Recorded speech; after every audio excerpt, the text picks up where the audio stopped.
Hello. Welcome back to my channel. So if you're new here, my name is Anne, and on this channel I share all about studying and scholarships available in Italy for international students.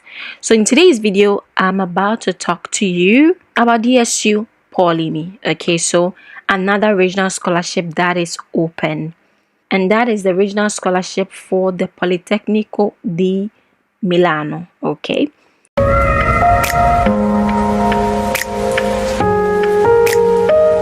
so I'm going to explain it a bit, but I'm going to release a specific video on this. There are some regions where their regional scholarships are handled individually by the university. So I'm going to release a video on all the regional scholarships in Italy, and then it's there I'm going to clearly explain to you. What are the benefits of the scholarship? Stipends, meals, accommodation, international mobility, and the possibility of tuition reduction or exemption. Who can apply?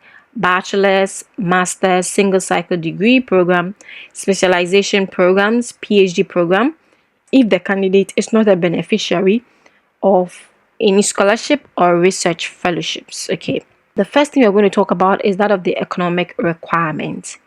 Now, you know, the economic requirement is based on the cap for the exam, but as you can see here, it's written on the university's website and in the call for applications that the minimum annual, that of the easy limits, and for the limit for properties and assets and everything, and that of the minimum income for independent students are defined annually by the regional government of Lombardia, the Lombardy region, through its own resolution. But as of now, that is not out yet. Okay, so once it's available, it's going to be, the university is going to release that of a call for application, like an additional call for application with the indications of the easy limit.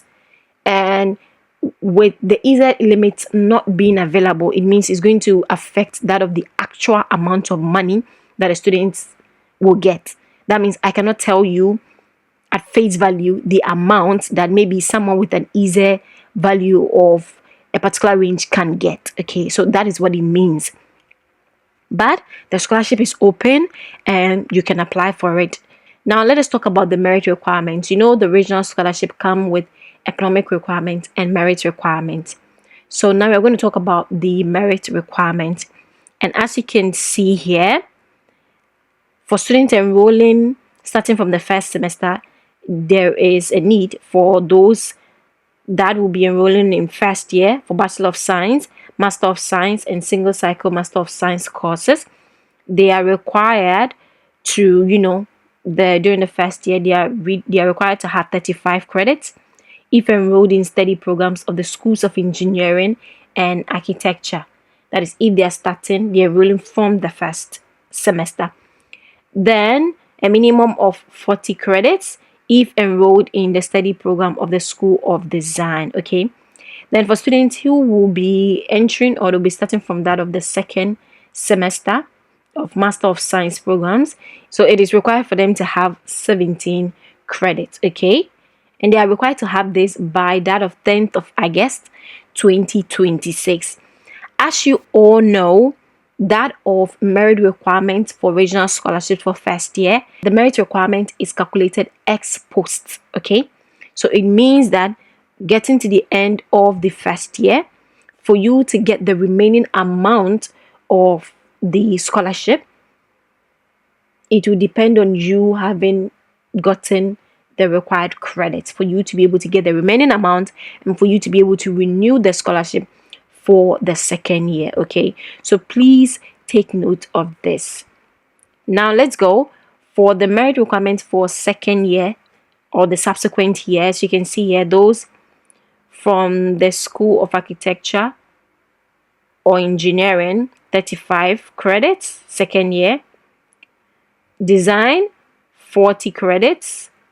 Then you can see third year, 90 credits for architecture or engineering. Design, 90 credits.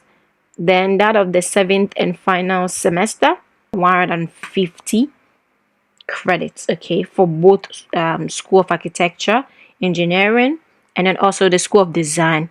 Then let's go to the single cycle degree programs, those who will be offering the single cycle program at the university. For architecture engineering, second year they are required to have 35 credits, third year 90 credits, fourth year 150 credits, fifth year 210 credits.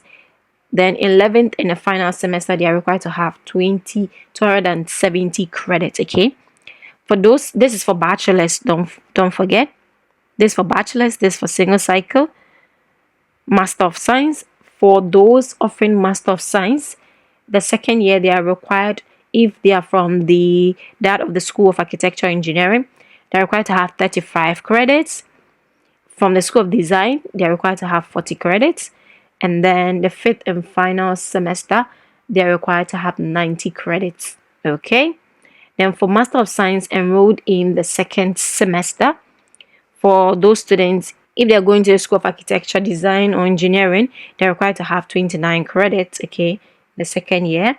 Then they are required to have 84 credits in the third year. Okay, so regarding the required documents, students with assets only abroad or in Italy and abroad, you need to present to the CAF the following document, that of the ISEE from the approved CAF of the Polytechnico of Milano. Okay, so that's what you need to present to the university.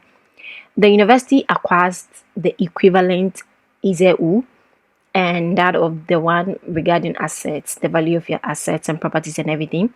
They require this data directly from the CAF in a virtual way, especially if you are an international student. Okay, there are students with income and assets abroad.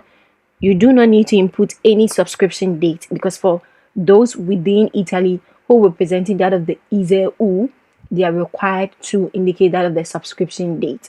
But for international students, you're not required to input any subscription dates on your online profile, but rather, under penalty of inadmissibility of the application, you must deliver the necessary documentation to the university's approved CAF. Once you deliver it to them, the university will be able to get access to the calculation once it's ready. But then you're supposed to deliver to them by this deadline, Tuesday, July 22nd, 2025, for students in their subsequent year. Okay, so for students in subsequent years, they're supposed to do it by 22nd of July. And for first year students, they're supposed to do it by Wednesday, August 6th, 2025. Okay, so please take note of this. For students coming from particularly poor countries, I'm going to talk about the document that you need to present for the ISEE. I'm going to talk about it in the next slide. But then, for students that are coming from particularly poor countries, for the calculation of the equivalent ISEE, these students are supposed to submit to the CAF certification issued by the Italian diplomatic authority in your country of origin, attesting that the student does not belong to a family with well-known high income or high social status. Alternatively, for the students enrolled at a university in their country of origin, linked through agreements or conventions with the Polytechnico di Milano, you may go to your university for certification that may be issued for the purpose of the scholarship. What are the documents needed for the ISEE? What are the actual documents that they need from you to assist the CAF with the calculation? 1. Details of household abroad as at the time of the submission of the application. So you, the student, you're supposed to give details regarding the composition of your family. Okay, so they need a document on that. And then that of income for the second year preceding the request of each member of the household. So you're supposed to state that of the income. So you're supposed to indicate that of their income of each and every member that is aged 18 and above. And for any family member that do not receive income, you're supposed to clearly ensure that you show evidence to that. Are they being laid off from work? You need, obviously, being laid off, they'll get a letter. Did they resign from work? You need that of an evidence for that. Are they in school? Are they not feeling well? Are they physically challenged? You need documents to prove this, okay? Then documents relating to the building and land owned by that of your household as at 31st of December of the second year preceding the request, indicating the size in square meters, okay? Then for movable assets owned by the household as at 31st of December of the second year preceding the request, okay? Then you're also required to indicate your assets in Italy. If you do have a family in Italy, you're supposed to indicate that as well. The documents for ISEU calculation must be issued by the competent authorities. So you might get all of these documents from the authorities in your home country. Okay, you get it, you go to your local authorities in your home country that are in charge of getting where you can get this document. Then you get this document, you get it, legalized. You translate it into Italian, get it legalized by the Italian diplomatic and consular representatives in your home country. Then you are going to present it to the affiliated CAF office, okay? You can get the details of the CAF office on the University of Polimi's website. All the details are there. So you get in touch with this CAF, you find the needed details for the needed details regarding the documents you're supposed to submit specific to your country. You submit it to them and then you'll be good to go. So I highly encourage that you reach out to the university's affiliated CAF. Their details can be found on the university's website on a section of the DSU scholarship, okay? On transmission of the application, for you to submit the application, you are supposed to go onto the university's portal. I'm going to make another video where I show you how to apply, okay? But then you go onto their online services, you go to benefits and agreement, application form, then DSU benefit, then you basically send the application. In my next video, I'm going to show you how to apply. Now let us talk about the publication of rankings. So the provisional rankings will be out by that of Thursday, September 25th, 2025. Okay, you can find it directly on the online portal. Then you have a period to request for review. Okay, you have a period to request for review. If you want anything, if you want any changes to be made, you have the opportunity, but you are supposed to do that no later than 2nd of October 2025. Okay, exclusively using the submit a review request function available on the page on the online services. Okay, please ensure that. Then after the reviews, request for review and everything, the final rankings will be released on the 4th of November 2025. Okay, take note, the university is going to verify every information that you've stated. So they're going to verify it. So please ensure everything that you present to the university is true. Now let us talk about the payment of the scholarship. So for that of students enrolled in the first year of Bachelor of Science, 50% of the scholarship will be paid by December 2025. Then the remaining 50% will be paid by October 2026, solely for students who have achieved the credits required by that of August 10th, 2026. Okay, so this is for those enrolled in Bachelor of Science single cycle programs, Master of Science programs with entry in the first semester. For students enrolled in the first year of Master of Science with entry in the second semester, first installment will be paid by June 2026, and then the second installment will be paid by October 2026, solely if they do get the required credits. Now for students enrolled in the first year of a PhD and specialization course, the single installment will be paid by December 2025. Okay, for students enrolled in subsequent years of all programs not falling under the two following cases, then they're going to get 50% by December 2025 and then 50% by June 2026. Students enrolled in the 4th and 5th semesters of Master of Science programs who are enrolled in the second semester of the academic year 2023-2024 will get 50% by December 2025 and then the 50% by June 2026. Okay, Then for students enrolled in the final semester of the DSU, they'll get a single installment by December 2025. Okay. Subsequent year students attending a Bachelor of Science who graduate in the first semester and who request a profile change to first year of Master of Science starting from the second semester, the installment which the student is entitled to as a subsequent year Bachelor of Science will be paid by that of December 2025. The installment which the student is entitled to as the first year of Master of Science by October 2025, solely for students who have achieved the required credits. Okay, so if someone is finishing and finishing bachelor's and going straight away to study that of their masters, that is what this is trying to explain. And then for that of students enrolled in subsequent years of PhD and specialization courses, they're going to get the single installment by February 2026. So please, I hope you've gotten the breakdown. You can see for that of the actual amount, you are not seeing it in this particular call, and that is what I explained earlier. If the easier cap guideline has not been released, then the allocated amount cannot be released because we need the cap. That will help to know which categories will be getting what. So please, I hope you do understand. And the DSU scholarships to be awarded, they have 1,700 DSU scholarships available. For students enrolled in the first year of Bachelor of Science programs or single cycle Master of Science programs, they'll be getting 250 scholarships. There's 250 scholarships available for them. Those enrolled in the first year of Master of Science programs, they'll be getting 290 scholarships, okay, which are available.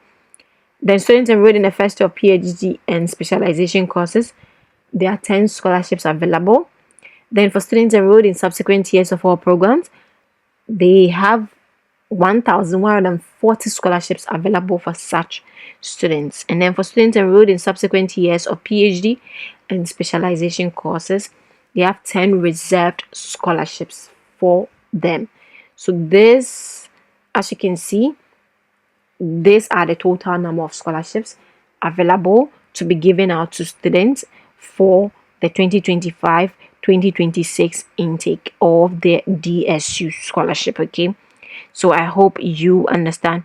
The actual amount that you're going to get depend on the student's income bracket and that of their geographic origin. Okay, so it depends whether you are an out-of-town student, whether you're a commuter, or you are a student on seat. Okay, that also influences the amounts that you'll be getting, and then also that of your income bracket as a student. And you'll be able to get more details on this when the supplementary call is released later. Now let us talk about the deadlines. Okay, so just like I mentioned earlier, you're supposed to send the application by that of 22nd of July. Okay, for those in the subsequent years, and then for those in the first years, the deadline is 6th of August. Okay, so that's the deadline by which you're supposed to send the request for both the scholarship and that of the scholarship and also that of the accommodation. If you want to get an accommodation with them, you're supposed to send your application early. Okay, but then as you can see, this is the deadline. Those in first year, 6th of August. Those in subsequent years, that is the 22nd of July. Okay, then as you can see here, for that of the provisional rankings for students, the provisional rankings for that of the accommodation comes early, and the provisional rankings will be out on the 30th of July for those in the subsequent years, and then for those in the first year, the provisional rankings will be out by 27th of August. Okay, so please take note of that. If you want to request that of reviews or anything like that, you can do it. For accommodation, you can do it between 30th of July to 5th of August for those in the subsequent years, and then for those in the first year, they can do it between 27th to that of the 1st of September.